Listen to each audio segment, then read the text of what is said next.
1 Kings chapter 9, promise and warning to Solomon. After Solomon finished building the house of the Lord, the house of the king,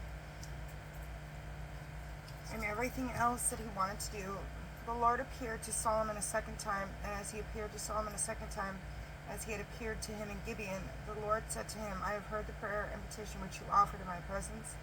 I have consecrated this house which you have built, and I set my name there forever. My eyes and my heart shall be there always. As for you, if you walk before me as David your father did, wholeheartedly and uprightly, doing all that I have commanded you, keeping my statutes and ordinances, I will establish your royal throne over Israel forever. As I promised David your father, there shall never be wanting someone from your line on the throne of Israel. But if ever you and your descendants turn from following me, fail to keep my commandments and statutes which I set before you, and proceed to serve other gods and bow down to them, I will cut off Israel from the land I gave them and repudiate the house I have consecrated for my name. Israel shall become a proverb and a byword among all nations, and this house shall become a heap of ruins. Every passerby shall gasp in horror and ask, why has the Lord done such things to this land and to this house? And the answer will come, because they abandoned the Lord their God and brought their ancestors out of the land of Egypt, and they embraced other gods, bowing down to them and serving them. That is why the Lord has brought upon them all this evil after building the temple. After the 20 years during which Solomon built the two houses, the house of the Lord, the house of the king Hiram, king of Tyre, supplying Solomon with all the cedar wood, fir wood, and gold he wished, and King Solomon giving Hiram in return 20 cities in the land of Galilee. Hiram left Tyre to see the cities Solomon had given him, but he was not satisfied with them. So he said, what are these cities you have given me, my brother? And he called them the land of Cabul, as they are called to this day. Hiram, however, has sent King Solomon 120 talents of gold.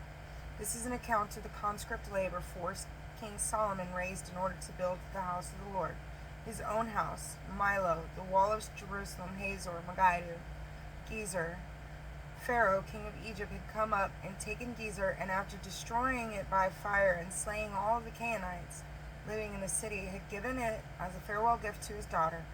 Solomon's wife. Solomon then rebuilt Gezer, Lower Beth-horon, Baalath Tamar in the desert of Judah, and all his cities for supplies, cities for chariots, and cities for cavalry.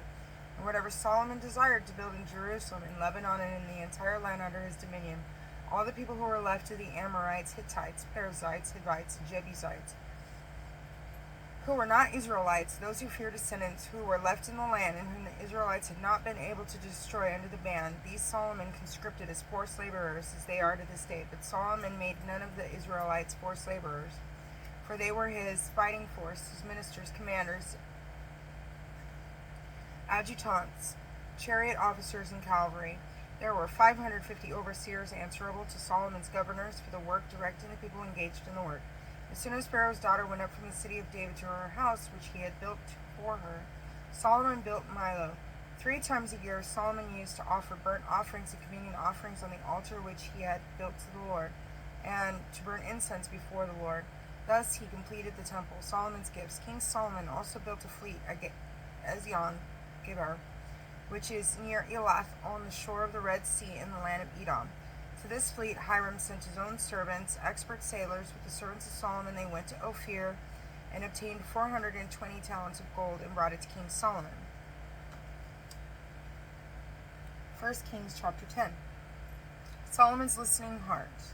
The Queen of Sheba. The Queen of Sheba, having heard a report of Solomon's fame, came to test him with subtle questions.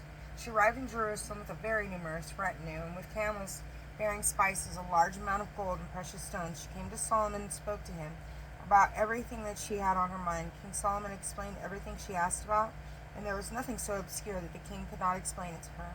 When the Queen of Sheba witnessed Solomon's great wisdom, the house he had built, the food at his table, the seating of his ministers, the attendance and dress of his waiters, his servers, and the burnt offerings he offered in the house of the Lord, it took her breath away. The report I heard in this country about your deeds and your wisdom is true. She told the king, I did not believe the report until I came and saw with my own eyes that not even the half had been told me. Your wisdom and prosperity surpass the report I heard. Happy are your servants, happy these ministers of yours, who stand before you always and listen to your wisdom. Blessed be the Lord your God, who has been pleased to place you. on the throne of Israel, and his enduring love for Israel, the Lord has made you king to carry out judgment and justice. Then she gave the king 120 gold talents, a very large quantity of spices and precious stones. Never again did anyone bring such abundance of spices as the Queen of Sheba gave to King Solomon. What are you guys doing over there? Get on the bed. Hiram's fleet, which used to bring gold from Ophir, also brought from there a very large quantity of almug, wood, and precious stones. With this wood the king made supports for the house of the Lord, and for the house of the king, and harps and lyres for the singers. Never again was any such almug wood brought or seen to the present day. King Solomon gave the Queen of Sheba everything she desired and asked for, besides what King Solomon gave her from Solomon's royal bounty. Then she returned with her servants to her own country, Solomon's riches, domestic affairs.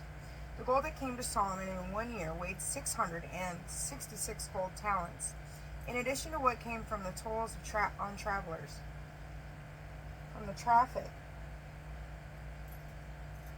of merchants, and from all the kings of Arabia and the governors of the country. King Solomon made 200 shields of beaten gold. 600 shekels of gold went into each shield, and 300 bucklers of beaten gold. 3 minas of gold went into each buckler, and the king put them in the house of the forest of Lebanon. The king made a large ivory throne and overlaid it with refined gold. The throne had 6 steps, a back with a round top, and an arm on each side of the seat. The 2 lions standing next to the arms, and 12 other lions standing there on the steps, 2 to a step, 1 on either side of each step. Nothing like this was made in any other kingdom. All King Solomon's drinking vessels were gold, and all the utensils in the house of the forest of Lebanon were pure gold. There was no silver, for in Solomon's time silver was reckoned as nothing. For the king had a fleet of Tarshish ships at sea. With Hiram's fleet, once every 3 years, the fleet of Tarshish ships would come with a cargo of gold, silver, ivory, apes, and peacocks. Solomon's renown.